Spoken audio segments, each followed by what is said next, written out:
शीर्षक पीले पर्दे वाली खिड़की। मध्यम पियानो की धुन, दूर से आती हवा की सिसकियां और एक गर्म सजीव आवाज जो कहानी को धीरे धीरे खोलती है। क्या आपने कभी किसी से दूर रहकर प्यार किया है? न वो दूरी जो मीलों में नापी जाती है, बल्कि वो जहां दिल पास तो होते हैं पर छू नहीं पाते। मेपल लेन पर एक घर था, ना ज्यादा बड़ा ना ज्यादा छोटा, बस शांत। उस घर की सबसे ऊपरी मंजिल पर एक खिड़की थी जिसमें पीले पर्दे लगे थे।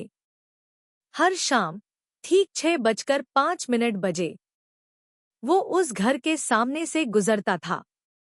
वही कदम, वही खामोशी, और हर शाम वो लड़की उस पीले पर्दे के पीछे बैठी होती। उसकी परछाई खिड़की के शीशे से टिकी होती। उसे उसका नाम नहीं पता था, उसे उसकी कहानी नहीं मालूम थी, लेकिन फिर भी वो एक दूसरे की दिन का सबसे सुकून भरा हिस्सा बन चुके थे। वो एक लेखक था जिसने महीनों से कुछ नहीं लिखा था। जिंदगी कुछ ज्यादा ही भारी हो गई थी और शब्दों ने साथ छोड़ दिया था। वो एक पेंटर थी जिसने अपनी मां के जाने के बाद कभी ब्रश नहीं उठाया। रंग उसे उन यादों की याद दिलाते जिनसे वो अब भी डरती थी, और फिर भी बिना कुछ कहे उन्होंने एक दूसरे को वो दिया जो किसी और ने नहीं दिया था, उम्मीद। एक बार उसने एक मुड़ीतुड़ी नैपकिन पर एक लाइन लिखी, उसकी परछाई को उस खिड़की से देखकर कुछ लोग बिना बोले ही बहुत कुछ कह जाते हैं, और कुछ दिल शीशे और खामोशी के बीच मिलते हैं। फिर एक दिन वो पर्दे नहीं हिले। 6:05 आ गया, चला गया। ना परछाई, ना रोशनी, बस एक खाली खिड़की और एक अनजाना सा दर्द। अगले दिन फिर कुछ नहीं। वो देर तक खड़ा रहा, ज्यादा इंतजार किया, पर कोई निशान नहीं। उस हफ्ते बारिश आई, तेज, और वो चलने नहीं गया।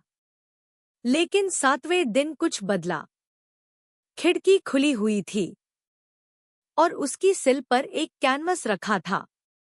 वो एक पेंटिंग थी उसकी, बारिश में चलते हुए, और कोने पर चिपका एक छोटा सा नोट। कभी कभी खामोशी को भी देखा जाना जरूरी होता है। तुमने मेरी खामोशी को महफूज कर दिया। उसका दिल थम सा गया। आंसू गिरे नहीं, बस बह गए, शांत, शुक्रगुजार। वो पीला पर्दा ऐसे हिला जैसे अलविदा कह रहा हो, या शायद आखिरी बार मुस्कुरा रहा हो। वो फिर कभी नहीं दिखी। लेकिन अगले दिन उसने महीनों बाद अपना पहला पूरा पन्ना लिखा, और उस कहानी में एक खिड़की के पीछे बैठी लड़की ने एक ऐसे लड़के को बचा लिया जिसे लगा था अब उसके पास कहने को कुछ नहीं बचा।